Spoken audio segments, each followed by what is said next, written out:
I swear that's greatness, greatness, greatness. You look into my eyes, you can see what I see. If you can say the world won't be the same without me, then we call that greatness, and that's a blessing. But wait a second, look, while we on the subject, let me ask a question. Hello everybody, welcome to the Uzi Sports Show. I'm Jared and it seems like the 7-on-7 travel football season is very close by as there have been a ton of tryouts here in New York, and one of the new teams here on Long Island is 3rd and 10. They've got some of the island's best players to go out and compete for them. They're going to be traveling all across the country to play in some of the top tournaments, and they released their first 10 players to actually make the team. So let's go dive into it and break them down. We'll talk about the first player that they released. It was Jaredvhockey from Holy Trinity. And he was a big name on the basketball court here on Long Island at 6'6". He could dunk with the best of them, but now he's doing it on the football field. He just started playing football his junior year, and he did some damage for the Titans of Holy Trinity. And in this 7-on-7 format, he is going to be a force. He can really go up and get it. He's going to be amazing with jump balls. Definitely watch out for Weekly. And now, the second guy that they released, it was Tyreek Mays-McCoy of Huntington. He's a defensive back, and at 6'3", 200 pounds, he has tremendous size. He also runs a 4.6 40. He made some terrific plays just as a sophomore on that Huntington Blue Devils football team. And Mays-McCoy in this 7-on-7 format can be dangerous as he can really go up and get it on the defensive side of things. And now we'll talk about the third player that was released, and this has to be one of the best quarterbacks in the state, as he's really up there for the discussion. It's Charlie McKee of Oceanside. And it's not often someone is all-state their first 2 years of high school, as McKee was. In his freshman year, he had 8 touchdowns in one game. I believe that's the Nassau County record. He did it in the semifinals against a tremendous Farmingdale team. So McKee, he's a tremendous arm talent. He can make just about any throw. And you got to think, with the receivers he's going to be working with on this team, he's going to be up to something special. And now we'll talk about the fourth player they released. It was Jack Winey of Lindenhurst. And he's got to be the hardest-hitting linebacker on Long Island. He won Defensive Player of the Year as a junior. He had over 150 tackles. But it's not just the tackling for this kid. He can do pretty much everything.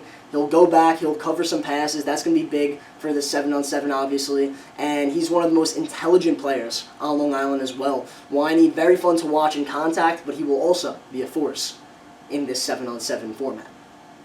And now the fifth player that they released, it was Jaden Sinclair of Holy Trinity. And he's one of the best defensive back prospects in all of New York.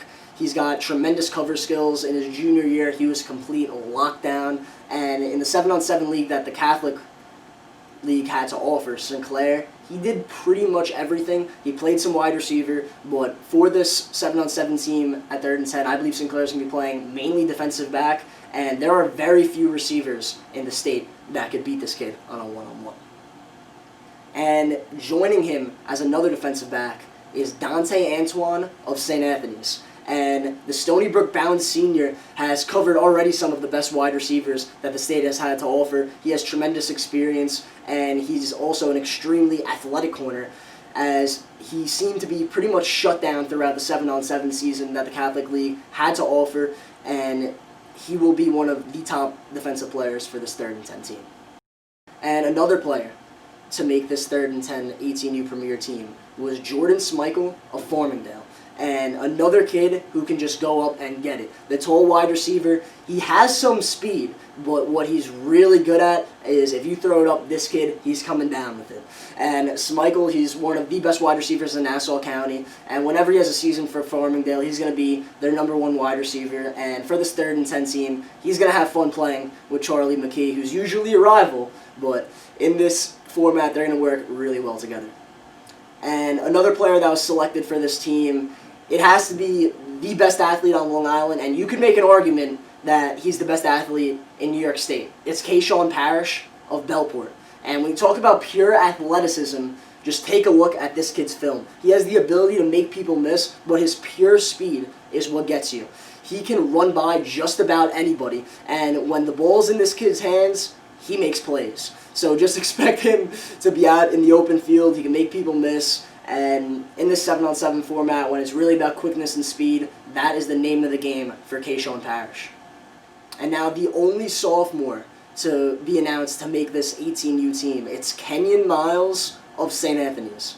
And Miles, he made a name for himself in the 7-on-7 league that the Catholic teams played in because he destroyed almost every secondary he went against. I mean, Christ the King has one of the best secondaries in the state, and he put up multiple touchdowns against them, burning them.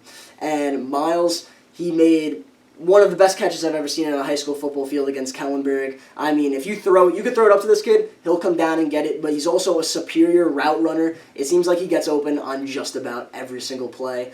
Watch out for this kid. Just a 2023, he's up to something. And now the final player that was released on this team, it's going to be another wide receiver. It's the senior from Sayville, Nathan Casaberry. And the thing about Casaberry, over 700 yards his junior year, 10 touchdowns. He was in that explosive Sayville offense. But his ability to get open has to be one of the best on the island. And when he goes against some of the competition outside of it, people will see just how good this kid is. And he can also go up and get it. His underrated speed is what really will surprise people, and I think he will be a great fit for this 3rd and 10 team. So overall, 10 studs have already been announced for this team, and there's another tryout on December 27th. I can't wait to see what the final roster looks like, as they'll be traveling to Dallas in January. I'm pretty sure they'll be going down to the tournament in Myrtle Beach as well, as it should be really fun to watch for Long Island football fans, and hopefully really get New York on the map. And everybody, that will do it for today. I'm Jared Veluzzi. I hope you had a great time watching. Have a good one.